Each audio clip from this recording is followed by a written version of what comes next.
Welcome back to Real Shit. My name's Joe. This is a review that I've been looking forward to doing for some time. This is going to be our official spoiler review for Parasite. This movie has been nominated for Best Picture, Best Director, and Best International Film at the upcoming Oscars. It's definitely a movie that I had difficulty obtaining, so that's why it's taken so long for me to actually get a review out for it. Actually, I had people coming to me and telling me that I was afraid of, watching this movie because it has subtitles and I'm American. I don't know. It had nothing to do with that. I was actually looking forward to watching this movie because of all the hype that surrounds it. And there definitely is a lot of hype that's surrounding this movie.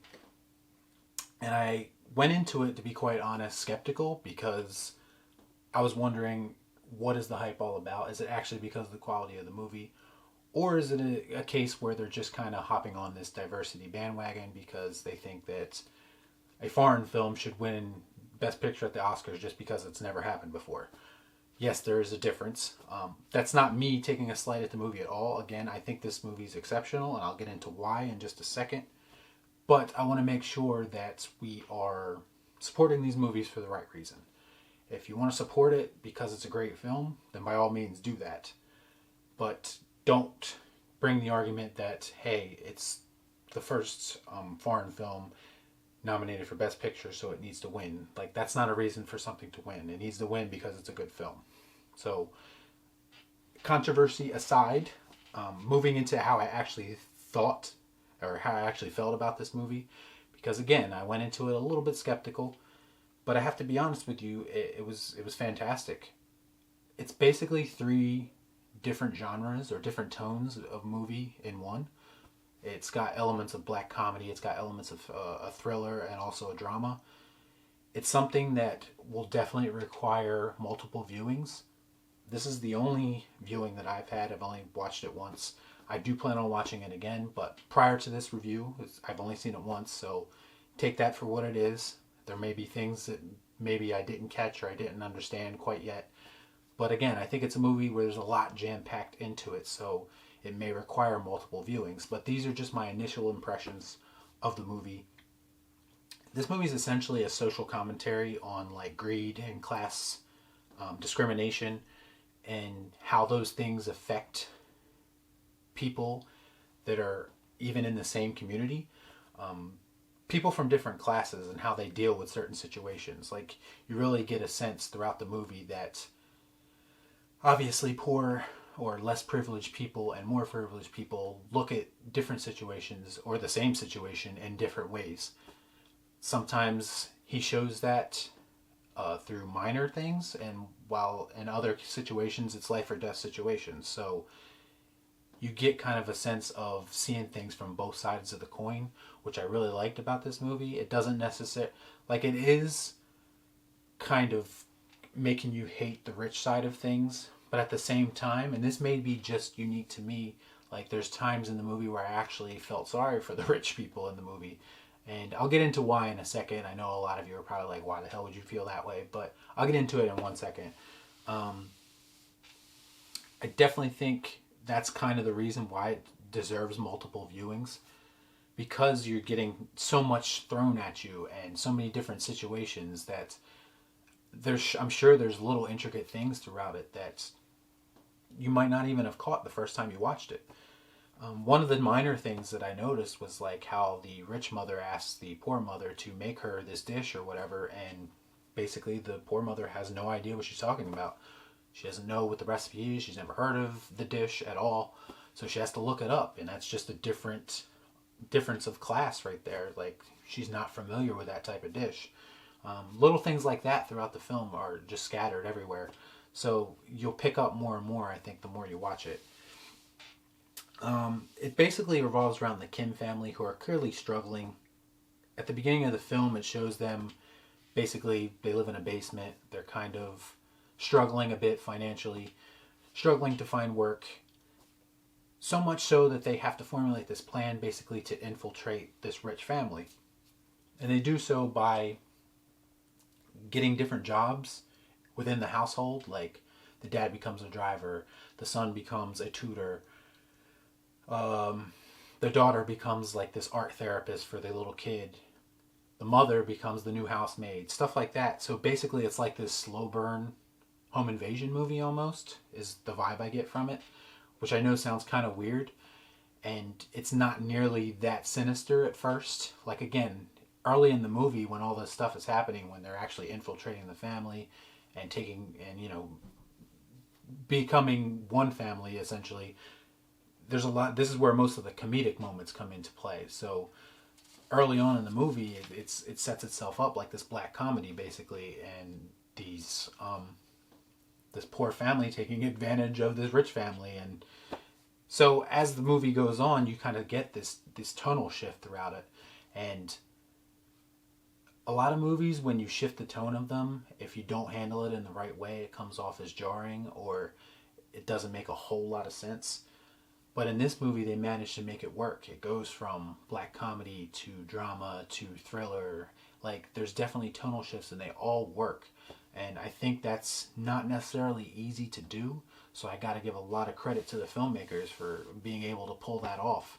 And the actors also, because the actors have to portray those comedic moments and portray those dramatic moments. So a lot of effort went into making this movie a unique experience, especially, again, from a tonal perspective, which I think is the biggest positive to this movie, is just how they handle tone throughout it. At least that's my biggest thing, takeaway from it. There's a moment in the movie actually where it's actually very comedic, and the poor family has actually already infiltrated the home. The rich family is gone. So basically the poor family is just sitting around a table, eating, drinking, having a good time, living their best life, you know, sitting in the bathtub, soaking in the bathtub, whatever the case may be. So they're just sitting around having a good time, and there's comedic moments there, and you're kind of happy for them, you know, that they finally get to live a little bit more of a comfortable life, even if it's not permanent.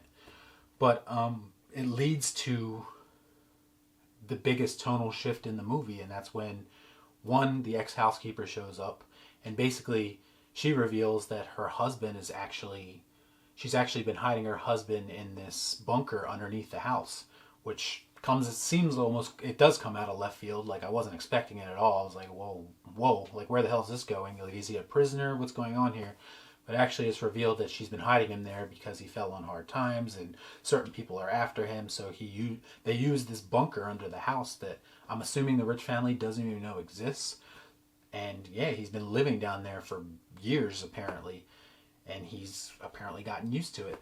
So there's that reveal, and the rich family comes back home also. So there's this moment where the poor family is still in the house and they have to hide under the coffee table with the rich family just doing things around them.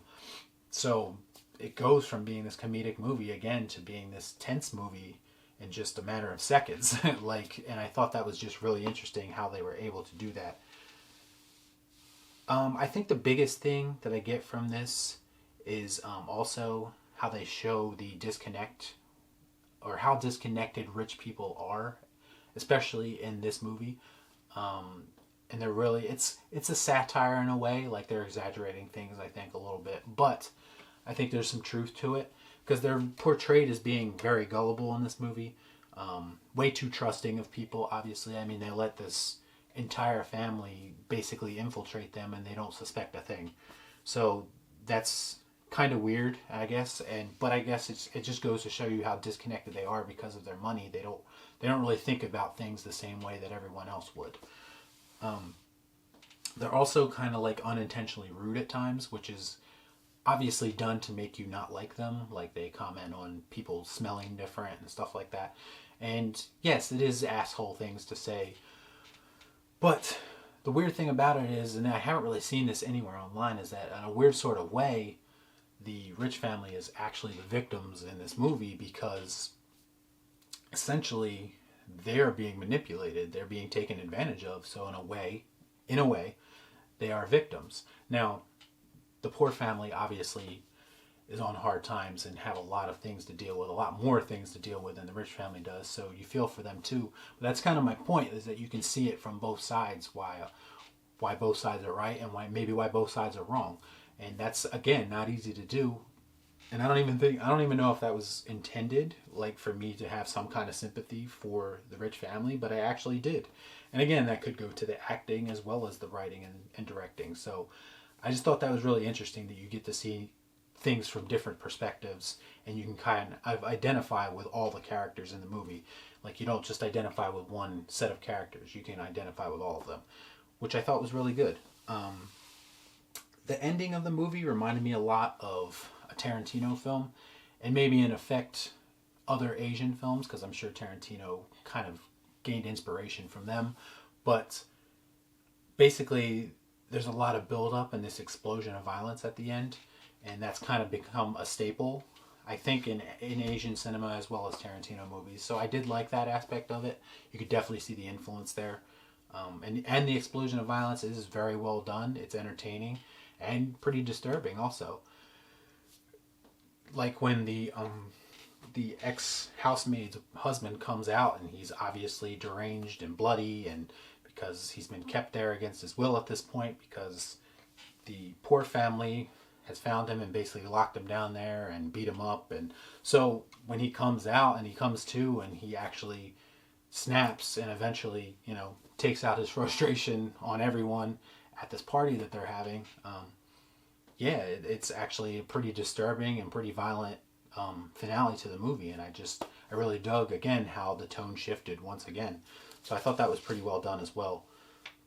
As far as the whole ending itself goes, well, initially because they're throwing a birthday party right after a monsoon, again, it's more of showing the rich family being disconnected and not really realizing what's going on around them. But because the poor family is forced to still work for the rich family after they lose their house and all of their possessions in a monsoon, it kind of forces some of them to kind of lose their minds a little bit. They're pushed a little too far, and I totally get that and understand that, because the rich family is worried about these minor things, these first world problems, and the poor family is just worrying about where they're going to sleep tonight. So, and they're just pushed too far, and eventually they join in on the mayhem, on the violence, and they just can't take it anymore. Specifically, the father. But there was a couple moments in this movie, and this is where I started to have questions and wasn't really sure if I necessarily understood or agreed with the direction of the story. And I'm talking about the very end of the movie here. So bear with me. Again, I've only seen it once, and this could change if I see it more. But a couple questions I had, I guess, that didn't necessarily mesh with me or sit right with me just yet. It could change again. But one of the things was, and this is kind of minor, but the housemaid's husband who goes crazy and initially comes out and initiates all the violence, he basically bashes the poor kid, the tutor's kid, or the tutor himself. He bashes his head with a rock, and somehow the kid survives. I thought that was kind of weird. I don't think anyone in that situation would survive that. I know they explain it with basically he had some kind of brain surgery or whatever, but I think that there's no amount of brain surgery that could have possibly saved him in that situation. So I found that to be a little bit strange, because I thought for sure he was dead based on the amount of blood that he lost, the blows that he took. So when he comes back at the end, it was a little bit weird to me. Also, the father himself. Now, the father snaps when all the violence is happening, and he stabs the rich father, and basically after that he just kind of gets up, walks out, and people come and are looking for him. The police are looking for him because they think he's on the run now. But basically what he did was he just left the yard, turned, went back in the house, and went back down in the went down into the bunker where they originally found the original housewife's or housemaid's husband. And he goes down in the bunker and he just decides that he's going to stay down there, I guess, now. And I have a little bit of issue with that. They do kind of explain it in a sense that he says that he feels at home there. And I guess he's been almost conditioned to feel that way because he's lived in a basement for, I guess, most of his life. He's been underprivileged, so he's used to living in conditions that aren't ideal.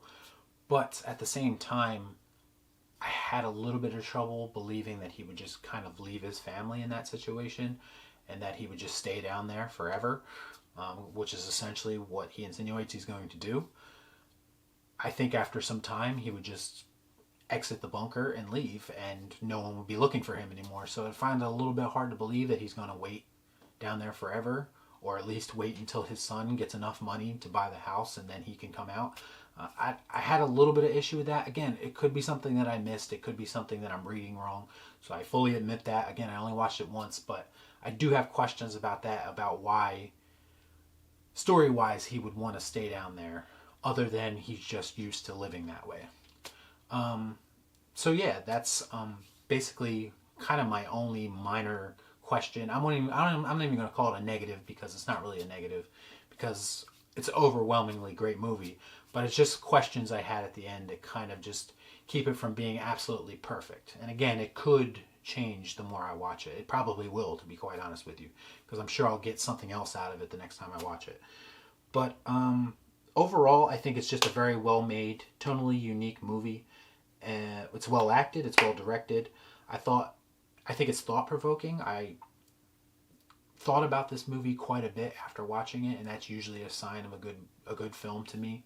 If it sticks with me, if it's something that I forget about right after seeing it, then I know it wasn't necessarily anything that I want to revisit. I do want to revisit this because I thought about it afterwards, and I had shifting opinions. At first, I was like, I liked it, but, and then I moved on to, that was pretty great actually, and then I kind of went back and had more questions, so I wasn't really sure, and then now I'm back to, it's pretty much almost in the range, in the area of a masterpiece. I wouldn't necessarily call it a masterpiece, but it's damn close to one. So like, and again, it could move up to a masterpiece with further viewings. It's that good. So overall, I think if I had to give it a score on a scale of 1 to 10, I'm going to give it a 9 out of 10. It's just shy of being absolutely perfect. I know a lot of people say it's perfect, say it's a masterpiece, and I totally understand why anyone would say that. It's a phenomenal movie. It's very well made. But again, my questions that I have about it, I just wanted to, I think with further viewings, my score could definitely go up. But as of right now, I'm going to give it a 9 out of 10.